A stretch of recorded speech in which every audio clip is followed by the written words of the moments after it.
I've already lost count of the days since they relieved me of duty. Strange how years of your life can just vanish in the blink of an eye. And in a flash, you got nothing but time. Time to reflect on everything that's happened. Hard to believe it's only been a few years since this all began. We were testing out the Normandy, Captain Anderson's new ship, when the distress call came in. An Alliance patrol on Eden Prime had been attacked. They'd seen something they couldn't explain.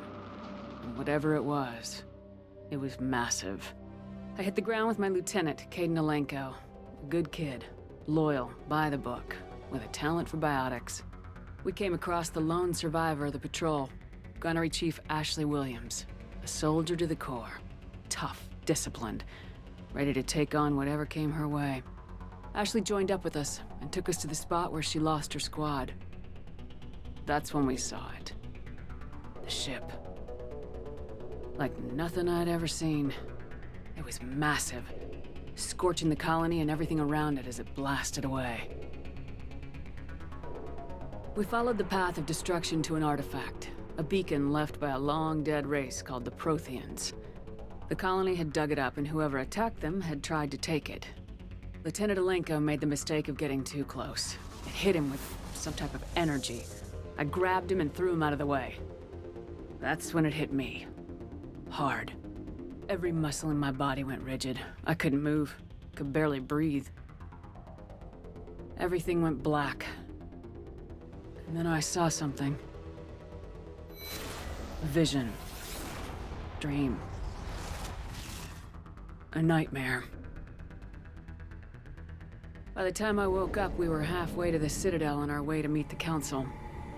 I was expected to explain what I'd seen. Anderson came along. So did Udina, our political representative on the Citadel. With those two heavyweights, it seemed reasonable we could persuade the Council that the ship we'd seen was a potential threat. As was the individual behind the attacks. The main suspect for the Eden Prime massacre was a Turian Spectre named Saren. He'd been seen by one of the survivors from the colony at Eden Prime, and there was some evidence to suggest that the ship was connected to Saren. But even Udina's pointed accusations weren't enough to convince the Council. They just couldn't believe one of their chosen elite Spectres could be guilty of something like that. They needed proof, which meant I needed proof. Fortunately, I wasn't alone in my search. Garrus, another Turian, wanted to help. A top agent for Citadel security. Despite orders from his superiors that he shouldn't get involved, he told me he was suspicious of Saren and he had some useful leads. More importantly, he was willing to share them. That led me to Rex, the biggest, nastiest-looking Krogan bounty hunter I'd ever seen. He turned out to be more than just a brute. It was his intel that led us to a fugitive with incriminating evidence on Saren. The fugitive turned out to be an energetic little Quarian named Tally. A tech expert with a knack for hacking, she'd procured some information on Saren. Evidence that proved Saren was dirty. Tally's evidence proved that Saren was responsible for the massacre on Eden Prime, and the immense warship we'd spotted was in fact Saren's flagship. But it went much further. Saren was trying to find a way to bring back a race of sentient machines from dark space. Machines allegedly responsible for cleansing the galaxy of all organic life. These Reapers were blamed for wiping out all life 50,000 years ago, including the Protheans, then disappearing back through the mass relays to dark space, leaving no trace that they'd ever been. That explained why Saren was after the beacon, and it made some sense out of my visions, but not much else. We couldn't convince the Council that the Reapers were a threat, but they agreed Saren had to be stopped. They stripped him of his Spectre status and gave me the honor of becoming the first human Spectre. My first task? Bring down Saren. Anderson decided to stay behind, giving up his ship, the Normandy. He told me I'd need it more than he would. He also pointed me in a direction. Liara. A Prothean expert, adept in biotics, and maybe most importantly, daughter of Benezia, Saren's top lieutenant. And like most Asari, as beautiful as she is intelligent, and born with a unique ability to meld with other species. Liara was able to help me decipher some of the vision the beacon had given me. Nothing concrete, but it gave me some clues. And a new appreciation for the Asari. Her technique for accessing my vision was unexpected, but not at all unpleasant. Caden was a little concerned about the connection I shared with Liara. As commander, I knew either relationship had the potential to interfere with the mission.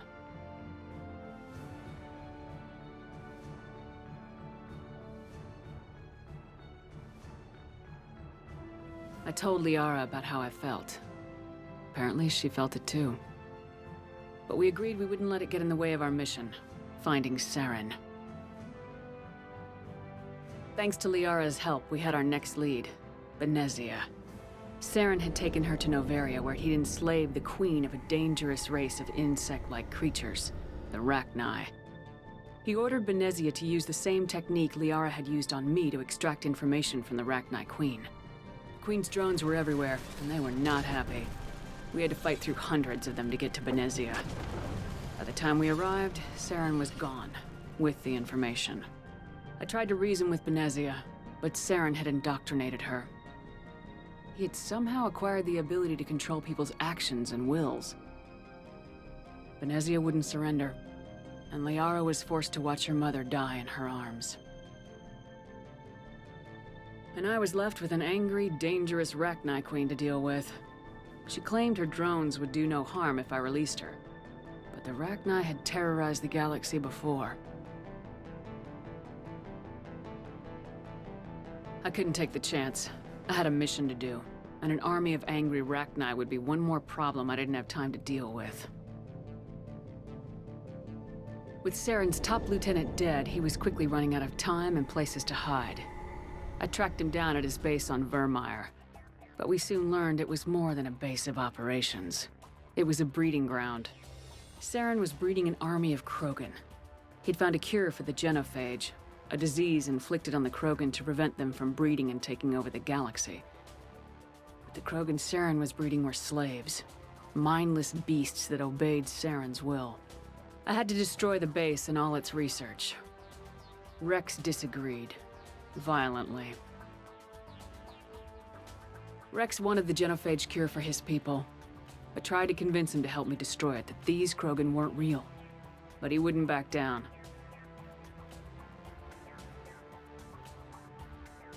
Fortunately, Rex is smarter than he looks. He realized this wasn't the way to help his people, and that Saren was the real threat.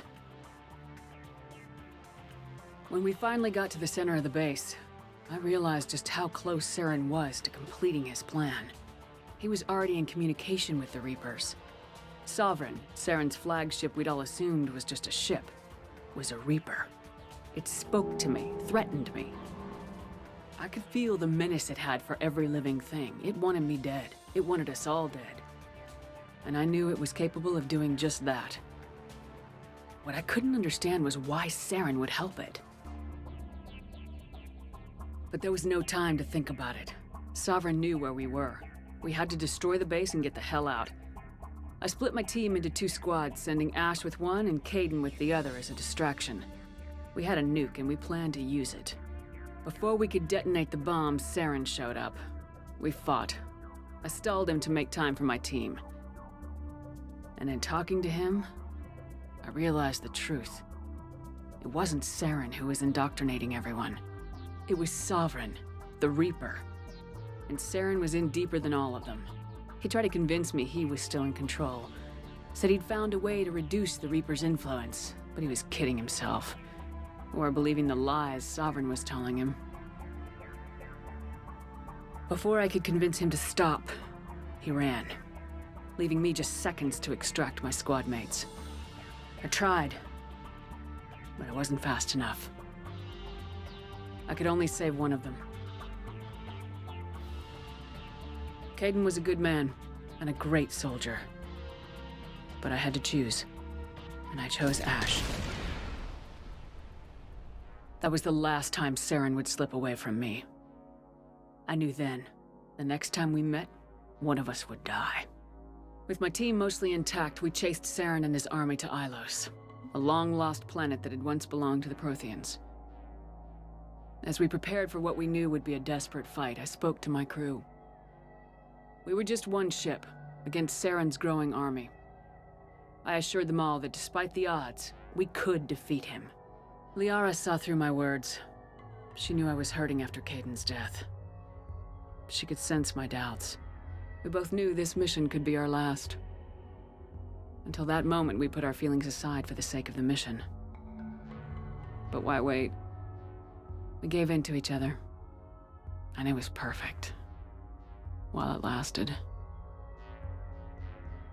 We arrived on Ilos close behind Saren. Once on the planet, we discovered a Prothean databank that helped me put the final pieces of my vision together. The Reapers had come 50,000 years ago, and every 50,000 years before that, each time purging the galaxy of life. The Protheans had fought and died like every species before them, but a few survived long enough to leave a parting gift. The Protheans had discovered that the Citadel was the key to controlling the mass relays. By sabotaging the Citadel, they found a way to close the relays to dark space, slowing the Reapers' return, giving us the time we needed to find a solution to stop the Reapers once and for all. Saren knew this. He was leading his army to take control of the Citadel and re-establish the relays to dark space, bringing the waiting Reapers here to destroy us all. We followed him to the Citadel. It was intact, but heavily damaged. He'd caught the Council fleets by surprise, and they were only now regrouping. And with Sovereign as his flagship, there was little hope that the fleets could counterattack with enough strength to take back the Citadel. But Saren was done running, and I was done chasing him. As the Alliance and Council fleets battled Saren's army outside the Citadel, I cornered the Turian bastard in the Citadel tower and confronted him. He died believing that the Reapers would save him. As I fought to regain control of the Citadel, the Council's flagship, the Destiny Ascension, fell under attack. Despite Saren's death, Sovereign and Saren's army continued to fight. The Council was aboard the Destiny Ascension and they were requesting assistance. But I knew in order to help them, I would have to put our human Alliance fleet in jeopardy. The Council could be replaced. The fleets were needed here and now if we were going to defeat Sovereign. Even with the Citadel back in my control, Saren defeated and the Normandy leading the combined galactic fleet, the battle against Sovereign, a single Reaper, was relentless. It took the combined fleets of humanity and the other races, but in the end, Sovereign fell. But the costs were immense. While humanity's efforts in the war earned us our first seat on the Council, it was a hollow victory. The Reapers were still out there. I knew the fight was far from over, but as the one who'd led the fight against Saren, I was given new responsibilities. The choice of humanity's first counselor was left to me to decide. On the one hand, Udina, the lifetime politician, ruthless and ambitious. He would easily navigate the political landmines that would soon be placed before him. The other choice, Captain Anderson, the career soldier. Tough but fair. But a friend, and someone I could trust. Both great leaders in their own right. Anderson didn't want the job, which was a sure sign he'd be perfect for it. No ambition to get in the way. The war was over. The threat had passed. In time, the Council would rebuild itself. The Citadel could be repaired. Even the pain of lost friends would fade. But none of that mattered if the Reapers were still out there. And if they were all as powerful as Sovereign, we had to find a way to stop them. I had to find a way. I gathered my crew, took my ship, and went in search of answers. Officially, the Council would only say I was assigned cleanup duty, routing out any remnants of Saren's army. But the Geth and Saren were just the beginning. The Reapers had other plans. A few months after the battle for the Citadel, while we were on patrol, we were attacked by an unknown vessel. Before we knew what was happening, we were disabled and forced to abandon ship. The Normandy was destroyed. We lost a lot of good people. I almost didn't make it myself. Technically, I was as close to death as you can get. By the time my body was recovered, there wasn't much left. The pro-human group Cerberus acquired what was left of my body and spent the next 2 years rebuilding me. My memories, abilities, everything. The person in charge of my recovery was a Cerberus agent, Miranda Lawson. Brilliant and efficient. But before I could be completely rehabilitated, the Cerberus facility we were in was attacked. I was forced to fight my way out. In my condition, I should have died. But an ex-Alliance soldier named Jacob Taylor kept me alive. We found Miranda and we escaped. They took me to meet the elusive man, the leader of Cerberus and the one who had ordered me rebuilt. The elusive man lived up to his name, offering half answers to many of my questions. But he did explain why he'd brought me back. He believed I was the one person who could stop the Reaper threat. And he explained that the Reapers had a new ally, an insectoid race called the Collectors, the ones who had attacked the Normandy 2 years earlier. Since that time, they'd been systematically abducting entire human colonies and taking them beyond the Omega-4 relay, a place that no ships other than Collector ships ever returned from. The elusive man wanted me to find out why humans were being abducted, and to end it. In return, Cerberus would outfit me with a rebuilt Normandy, weapons, and a skeleton crew. As long as I agreed to take along Miranda, Jacob, and an illegal AI named Edie. I told the elusive man I wanted my own team, people I knew. He already had a list of individuals that he wanted, people that might be willing to go on a suicide mission, to head beyond the Omega-4 relay and face the unknown. It was an interesting list. Ex-convicts, assassins, experimental scientists. In the end, it was my choice. It would take time and effort to recruit them all. And with more humans disappearing every day, I wasn't sure I should bother.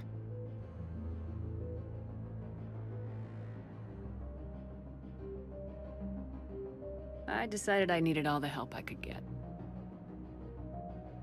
Recruiting the team took me all over the galaxy. Along the way, I met some old friends.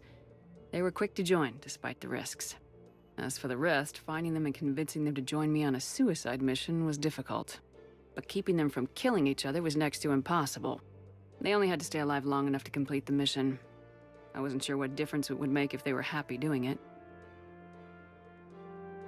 But if we were going to survive this, our best chance was to make sure everyone was working together. I tried to recruit and reconnect with a few of my old squad, but they were suspicious of Cerberus. No doubt why they weren't on the elusive man's list to begin with. Worse, they had moved on.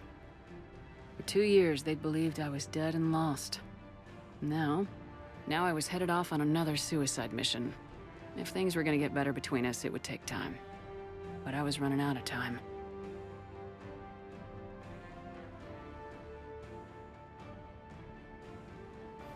Maybe once the mission was over, we could try to reconnect. With most of the team recruited, we were getting close. We just needed to figure out how to survive the Omega-4 relay. Our best chance came when we discovered a damaged collector ship. We went in knowing it could be a trap, but we had to try. What we found there was almost unbelievable. The Collectors weren't a new race at all. They were the twisted remnants of the Protheans, slaves of the Reapers, and humans were the next target. The Collectors were abducting tens of thousands of humans for the Reapers, and unless we could find a way to stop them, we'd end up just like the Protheans. We had to escape before we could find out the secrets of the Omega-4 relay, but we were more determined than ever to put a stop to the Collectors. All we needed now was a way through the relay. Edie had figured out what we needed, and the elusive man knew where to find it. We stole parts from a derelict Reaper to mask our ship's signature, make the Normandy appear like a Reaper, and allow us safe passage through the relay. As soon as we had what we needed, Joker and Edie began testing.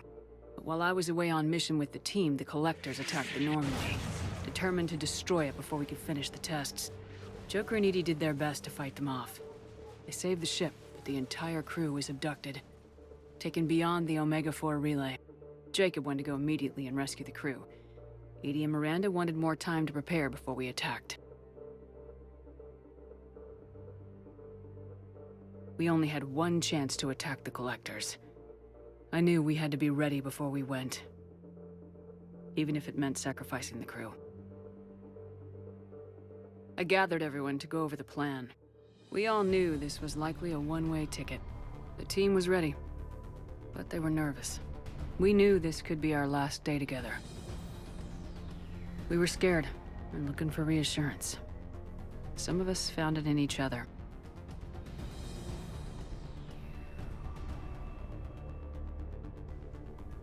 But I went to my cabin to be alone, to prepare for the attack, go over every detail. I had to make sure we were ready. The day of the attack, everything went as planned, at first. The Normandy made it safely through. As we scanned the wreckage of all the ships that failed before us, we found what we were looking for. The collector base.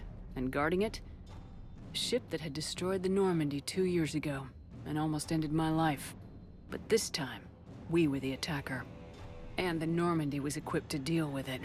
We took some damage, but destroyed the collector ship, and made our way to their base. We knew the fighting inside would be brutal. We arrived intact, but the team wasn't strong enough to withstand the assault. Eventually, we made it to the heart of the base. To this day, I can hardly believe what we saw there. The collected humans had been dissolved, transformed, and repurposed to create the frame for a new Reaper. A massive human Reaper abomination. We had no choice but to destroy it. The battle caused severe damage to the base, but we needed to destroy it completely. As I prepped explosives to finish the job, we received a message. The elusive man. He didn't want us to destroy the base at all. He wanted to preserve it. He wanted to study how the humans were transformed into the abomination we'd seen. To use the technology of the Collectors to help defeat the Reapers.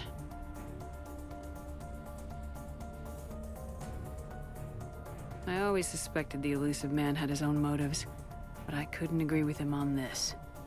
We had stopped the Collectors. We would find a way to stop the Reapers without sacrificing our morality in the process. We destroyed the base, completely, and escaped back through the Omega-4 relay. The mission was a success, and in the end, the whole team made it out alive. And though the crew was killed before we could rescue them, they didn't die in vain. We stopped the Collectors, and we stopped the Reapers from creating their abomination. And we bought everyone just a little more time. If only there was more time. The Reapers are still coming. Every day a bit closer. I handed every piece of intel on the Collectors in Cerberus over to the Alliance brass. They're not sure what to make of it, but at least they're listening. I just hope they figure out what to do about it soon. Before time runs out for all of us.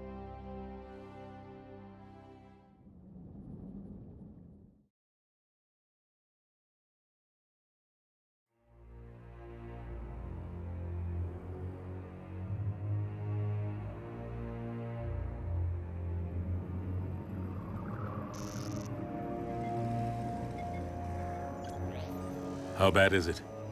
Bad. We just lost contact with 2 of our deep space outposts. There's something massive on long-range scanners. Is this what Shepard warned us about? I'd stake my life on it. How long do we have? Not long. I sent word. The fleets are mobilizing. God help us all.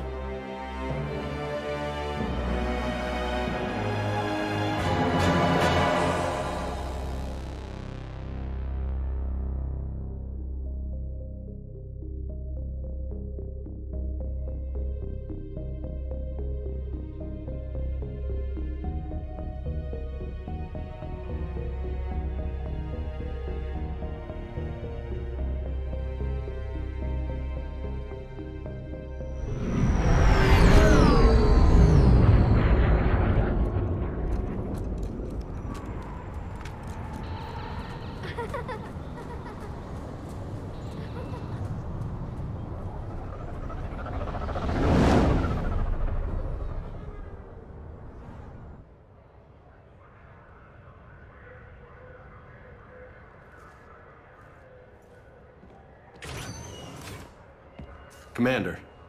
You're not supposed to call me that anymore, James. Not supposed to salute you either. We gotta go. The Defense Committee wants to see you. Sounds important.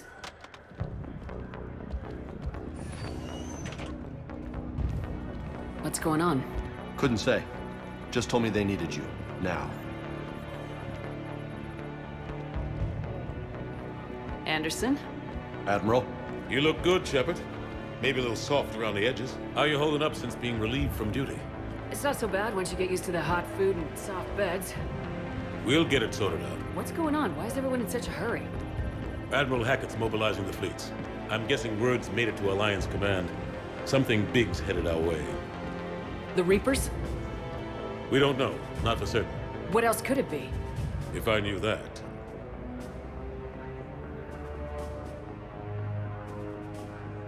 It's the Reapers, and we're not ready for them, not by a long shot. Tell that to the Defense Committee. Unless we're planning to talk the Reapers to death, the committee is a waste of time. They're just scared. None of them have seen what you've seen. You've faced down a Reaper. Hell, you spoke to one, then blew the damn thing up. You've seen how they harvest us, what they plan to do to us. You know more about this enemy than anyone. That way they grounded me, took away my ship. You know that's not true. The shit you've done, any other soldier would have been tried, court-martialed, and discharged. It's your knowledge of the Reapers that kept that from happening. That and your good word. Yeah, I trust you, Shepard. And so does the committee. I'm just a soldier, Anderson. I'm no politician. I don't need you to be either. I just need you to do whatever the hell it takes to help us stop the Reapers. They're expecting you to, Admiral.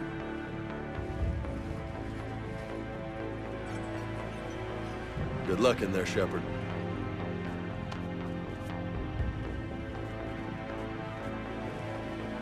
Anderson?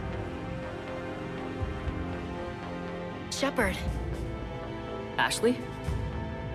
Lieutenant Commander, how'd it go in there? I can never tell with them.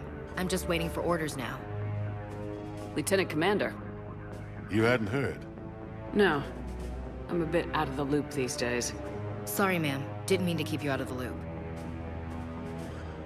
It's not like you learned the Reapers were coming and didn't tell me. True enough. Admiral. Come on.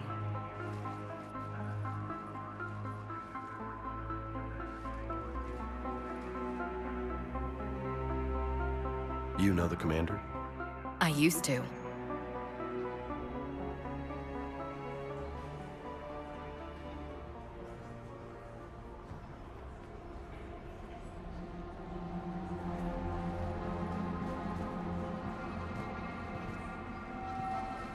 Admiral Anderson. Shepard. What's the situation? We were hoping you would tell us. The reports coming in are unlike anything we've seen. Whole colonies have gone dark. We've lost contact with everything beyond the Soul Relay. Whatever this is, it's incomprehensibly powerful. You brought me here to confirm what you already know. The Reapers are here.